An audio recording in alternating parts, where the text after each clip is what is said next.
उदयपुर की ग्रामीण विधानसभा के विधायक फूल सिंह मीणा जी इस वक्त हमारे साथ हैं, जिनसे हम बात करेंगे कि जिस तरह से राजस्थान की विधानसभा में जो लगातार घमासान देखने को मिला हो, या फिर इनके विधानसभा की बात कर लें तो विधानसभा के जो बजट में क्या खास हैं जो इस बार के बजट में मिला है। सर, पहले TV9 पर बहुत बहुत स्वागत है आपका। आपकी चैनल के सभी श्रोताओं को मैं बधाई देता हूं, शुभकामना, और आपको धन्यवाद कि आपने मेरी ग्रामीण विधानसभा की आप जनता तक यह बजट की जो एक एक कड़ी को आप पहुंचाने का प्रयास कर रहे हैं। तो आपका भी और आपके श्रोताओं का और आपकी चैनल के सभी वर्करों का, संचालनकर्ताओं का आभार।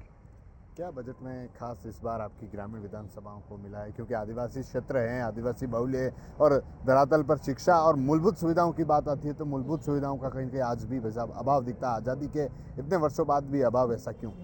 ये आपने बहुत ही बढ़िया मुद्दा उठाया कि वास्तव में हमारे आदिवासी एरिया के अंदर पढ़ाई से वंचित परिवार आज भी पुराने ख्याल में ही जी रहे हैं। और उसके लिए मैंने जो शिक्षा स्तर को ऊंचा लाने के लिए, चाहे हवाई यात्रा हो और चाहे स्कूलों में कक्षा कक्ष हो और चाहे अध्यापकों की नफरी बढ़ाने का हो, मैंने एक ही साथ पूर्व में गए सरकार में 25 स्कूलों के अंदर जो बैठने की जगह नहीं थी, उन हर स्कूल के अंदर मैंने डोम का 6-6 लाख रुपए का मतलब बजट दिया। उससे कमरे बरसात के अंदर जर्जर है, बैठ नहीं सकते हैं, तो कम से कम उनको 3-4 स्कूलें तो उस डोम के नीचे भी आज अध्ययन कर रहे हैं। और अभी हमारी ये जो इस बजट के अंदर मैंने कम से कम तो भी 30 कमरे मैंने मेरी विधानसभा के अंदर मेरे विधायक फंड और TADA को मिलाकर 30-70 का रेशो से मैंने कमरे दिए हैं, ताकि वहाँ पर बच्चों को बैठने की सुविधा मिले और शिक्षा स्तर में और इजाफा हो। आज भी भाई साहब सड़कें नहीं हैं, पानी की सुविधाएं नहीं मिल पा रही है। लोग 5-5, 7-7 किलोमीटर दूर से पानी लाने को मजबूर है। बच्चों के स्कूल जाने के लिए जो सुविधाएं हैं वह नहीं मिल पा रही। तो भाई साहब क्यों? क्योंकि आज़ादी को देश 75 साल वो जो आज़ादी का मना चुका है, लेकिन अभी भी इस तरह का अभाव है। आप 3 बार के विधायक हैं। वास्तव में आपने पानी की जो बात की है, मैं तो हमारे प्रधानमंत्री नरेंद्र भाई मोदी जी को आभार व्यक्त करता हूं और धन्यवाद देता हूं कि उन्होंने जल जीवन मिशन का जो हमारे पूरे हिंदुस्तान के अंदर ये है पानी की व्यवस्था को लेकर जो एक मिशन छेड़ा है, उससे हमारी दूर दराज गाँव में भी अब टंकियाँ नज़र आ रही है। पहले शहर के नज़दीक ही टंकियाँ नज़र आती थी, मगर आज दूर दराज पहाड़ी के ऊपर भी, जहाँ पर चाहे हमारा 5-5 घर हो, एक-एक घर हो, ऐसी जगह भी हमारे को वास्तव में टंकी की सौगात मिली है। और पूर्व सरकार ने जो इस जल जीवन मिशन को धरातल पर लाने के बजाय केवल और केवल कागजों में चलाया, अब वो धरातल पर हम जैसे ही 2023 में आए उसके बाद में धरातल पर ला रहे हैं। आपने देखा होगा बहुत सारे लोगों को जो इसमें जो रिश्वत लेते भी पकड़ा गया और बहुत सारे अधिकारियों को सस्पेंड भी किया गया। जो काम नहीं कर रहे हैं उनके ऊपर भी भजन लाल जी, हमारे डबल इंजन की सरकार ने जो वास्तव में उन पर शिकंजा कसा है, उससे हमारा पानी की व्यवस्था हो रही है। आपको मैं बताऊं, ये मेरी विधानसभा का लास्ट बॉर्डर का गांव है सरूपाल का, और सरू का जो वहाँ पर एक डबन गांव है, वो आज भी गद्दों में पानी ले जाकर मतलब अपना प्यास बुझाते हैं। और मैंने कल DMFT फंड की पुलिया का भी भूमि पूजन किया है, जो 70 साल में उनको आने जाने के लिए सुविधा नहीं थी, वो भी मैंने सुविधा की है। और इसलिए हमने पानी की जो पूर्व में हमारी सरकार वसुंधरा जी की थी, जो मुख्यमंत्री जल स्वावलंबन योजना हमने चालू की थी, उससे जो ये था कि दौड़ने वाले को रेंगना सिखाना, रेंगने वाले को रुकना सिखाना, ऐसे हमने टेंचियाँ बनाई, नाडियाँ बनाई, एनीकट बनाए। उससे हमारा हैंडपंप का भी जल स्तर बढ़ा और वाटर लेवल भी रिचार्ज हुआ। उसकी वजह से हमारे बहुत फ़ायदा हुआ, मगर पूर्व सरकार ने इस योजना को बंद कर दी। मगर मैं धन्यवाद देता हूँ भजन लाल जी को, जो उन्होंने अभी वापस जल जीवन मुख्यमंत्री जल स्वावलंबन योजना को चालू की। आज के 10 दिन पहले ही मैंने धार पंचायत में इसका करोड़ों का बजट का आज मैंने शुभारंभ किया है। तो हमारी सरकार आते ही वापस इस पानी को आप जानते हो और आपको मतलब पहले के जो पता लगा होगा कि पहले इतनी बरसात होती थी, जो नया पुराना पानी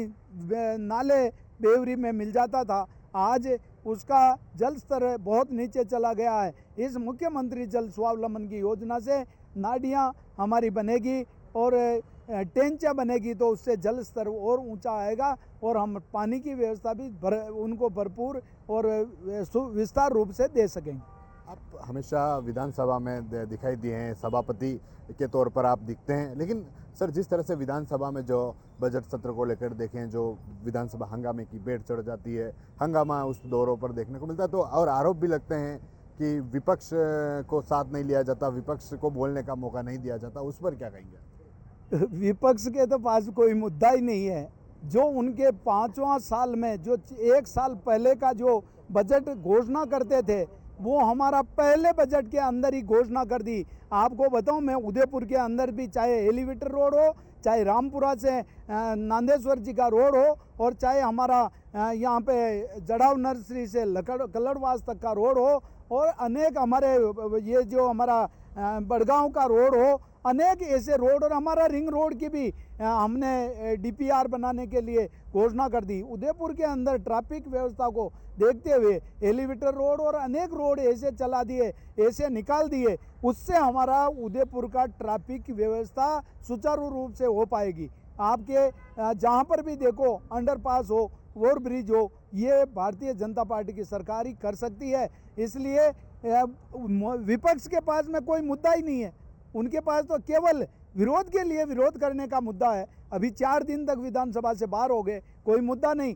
हमारी विधानसभा की सर्वा एक सीट पर जो मुखिया बैठता है, अध्यक्ष जी के लिए वो अनगर्ल बातें कर दे। विपक्ष का जो प्रदेश अध्यक्ष, वो 4 दिन तक पूरी विपक्ष को बाहर बिठा देवे और फिर आकर माफी उनका उपनेता नहीं, उनका जो विपक्षी नेता माफ़ी मांगे और फिर उनको एंट्री मिले। इससे दुर्भाग्य विपक्ष का क्या हो सकता है? उनके पास कोई मुद्दा ही नहीं है, विरोध का मुद्दा ही नहीं है। विरोध के लिए विरोध करते हैं, इसलिए वो हंगामा करते हैं, बाकी उनके पास कोई मुद्दा नहीं। आपकी ग्रामीण विधानसभा में भी एक तीसरा मोर्चा भारत आदिवासी पार्टी जो एक्टिव है, और कहीं न कहीं लगता है कि आने वाले समय में, क्योंकि सलूम्बर में जो स्थितियां देखने को मिली, जो पास में जो स्थितियां देखने को मिल रही है, तो कहीं न कहीं लगता है कि आपको ग्रामीण क्षेत्रों में भी कहीं न कहीं इस तरह से चुनौती आने वाले समय में रहने वाली है। आपके चैनल के माध्यम से मैं बताना चाहता हूं कि न तो सलूम्बर में चुनौती थी और न हमारे दूसरी विधानसभा में कोई चुनौती है।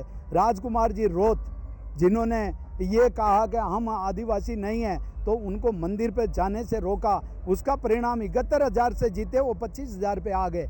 और सलूम्बर के अंदर हमारा कोई नुकसान नहीं हुआ। हमारे को पहले जो वोट मिले थे वो पर्याप्त वोट मिले, उनके कांग्रेस के वोट ही आप पार्टी को गए हैं, इसलिए हमारे को कोई खतरा नहीं। और आपको ये भी बता दूं कि मेरी विधानसभा में भी, वो विधानसभा के अंदर हम भी इसको हमारे कार्यकर्ताओं के विश्वास पर और जनता के विश्वास पर हम मतलब इतना समझ नहीं पाए थे, और आपस में लोगों को वो गुमराह कर दिया। हमारी समाज की पार्टी है, ये है, वो है, हम आदिवासी हिंदू नहीं है, ऐसे उल्टे सीधे बयान देकर हमारे जो भोली भाली आदिवासी जनता को गुमराह किया था, उसका परिणाम 25,000 मेरी विधानसभा में वोट ले गए थे विधानसभा के टाइम पे, और लोकसभा के अंदर 13,000 पर समेट दिया।